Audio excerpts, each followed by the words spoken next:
नमस्कार, मैं पूजा शर्मा अपने श्री मैस्ट्रो चैनल में आपका स्वागत करती हूँ। आज का टॉपिक है नाक छेदन, नोज पियर्सिंग के बारे में कि वो किसको करानी चाहिए और किसको नहीं करानी चाहिए। जो नाक छेदन है वो बुद्ध का उपाय है। अगर आप बुद्ध को अच्छा करना चाहते हैं तो ये बुद्ध के ऊपर भी मैं कई वीडियोस बना चुकी हूँ। जैसे बुद्ध की खराबी क्या है, जैसे दांतों से रिलेटेड उस पर्सन को प्रॉब्लम रहेगी ही, या नसों से रिलेटेड प्रॉब्लम रहेगी, या डिसीजन वो ठीक नहीं ले पाएगा। अगर बुध कुंडली में खराब होगा, मरकरी अगर खराब होगा तो राहु भी खराब होगा। जैसा कुंडली में बुध होगा वैसा ही राहु होगा। तो डिसीजन वो पर्सन ठीक नहीं ले पाएगा, गलत डिसीजन, या तो वो एक्सेसिव इतना ज्यादा बोलेगा या बिल्कुल आइसोलेशन में चला जाएगा। अगर राहु खराब है, बुध और राहु खराब है, तो उस केस में मतलब कोर्ट केस भी चलते हैं, या नशे की लत कह सकते हैं कि कोई ना कोई एडिक्शन उस पर्सन को रहता है। अब बात करेंगे कि बुध, जैसे नाक जो नाक है वो बृहस्पति की है, जुपिटर की है, और जो इसका टिप, ये जो टिप है ये मरकरी का है, बुध का है।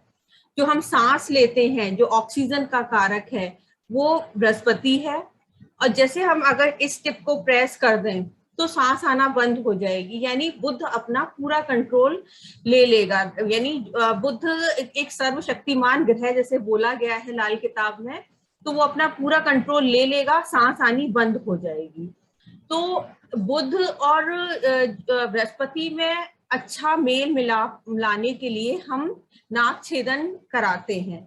और पहले तो ये था कि हर एक किसी के नोज पियर्सिंग हो रखी होती थी, मतलब जो फीमेल के केस में, लेकिन आजकल तो कम ही कराते हैं, लेकिन अब फिर से ये ट्रेंड में है।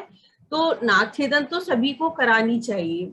बुध खराब किस किस कंडीशन में होता है, जैसे बुध केतु के साथ हो, बुध केतु का अगर कहीं भी साथ में है, या बुध मंगल साथ में है तो बुध खराब ही होगा।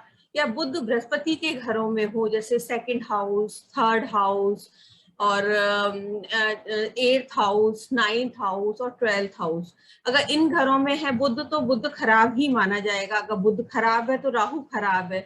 तो यानी अगर बुध खराब है तो उनकी स्मेलिंग पावर नहीं होगी। जो स्मेल का कारक है वो बुध है, तो वो पर्सन स्मेल, उसको सेंस नहीं होगा कि स्मेल क्या क्या आ रही है। जैसे अब कोरोना के टाइम में भी ये सबसे पहले क्या था, बुध और राहु की खराबी की वजह से वो कोरोना हुआ।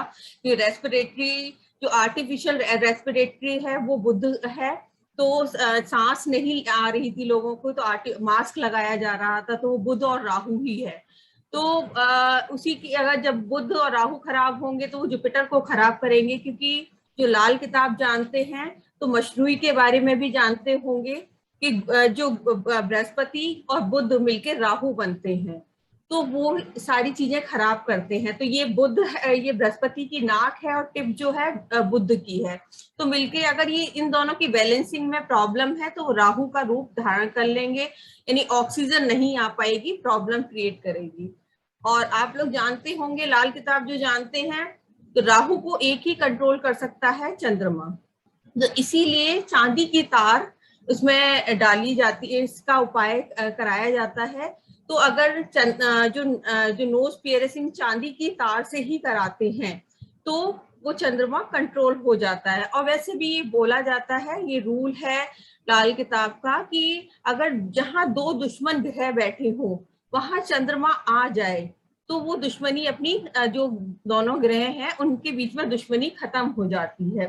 तो मेनली चांदी का, जैसे लाल किताब में हर चीज में चांदी का ही यूज किया जाता है, वो इसीलिए किया जाता है कि वो दुश्मनी दो ग्रहों के बीच में खत्म करा दे। तो जैसे फीमेल के केस में जो है वो लेफ्ट साइड में चांदी के तार से नोज पियर्सिंग कराएं, और मेल के केस में यहाँ बीच में से कराया जाता है। वो 100 चांदी के तार से कराना है, वो इस तरह से आजकल करते हैं कि दिखता भी नहीं है। वैसे तो वो 96 to 100 डेज के लिए होता है ये उपाय, कि 96 to 100 डेज ये पड़े रहते हैं चांदी का तार, और उसके बाद वो जल प्रवाह कर दें या किसी गार्डन में, पार्क में फेंक दें। अगर आप पहन सकते हैं लाइफ टाइम तो ये बहुत अच्छा रिजल्ट देगा, क्योंकि जो ग्रोथ है, अगर आप डिसीजन नहीं ले पा रहे हैं, आप बिजनेस कर रहे हैं, तो उसमें कोई ग्रोथ नहीं होगी, क्योंकि आपकी इंटेलिजेंस ही उसमें चाहिए आपके। या शेयर मार्केट बुध का है और राहु का है, तो अगर ये चीज ठीक नहीं होगी तो उन लोगों को, आजकल मेल को ज्यादातर हम देखते हैं पहने हुए, तो उसी केस में उन्हें रेमेडी के तौर पे पहनाई जाती है 100 डेज के लिए। कुछ लोग लाइफ टाइम के लिए पहनेंगे तो कोई खराबी नहीं देगा। तो ये बुधवार को ये उपाय कराया जाता है। बुधवार को आप नोज पियर्सिंग कराएं, और बृहस्पतिवार को आप जो है मंगल की कोई मिठाई, जैसे बृहस्पति और मंगल दोनों मित्र हैं, तो आप जो येलो मिठाई, मतलब कोई स्क्वायर या तो लड्डू बांट दीजिए, या सोन पापड़ी जो आती है वो बांट दीजिए। तो इससे आपका 100 डेज में ही आप देखेंगे कि बहुत अमेजिंग इसके रिजल्ट्स हैं।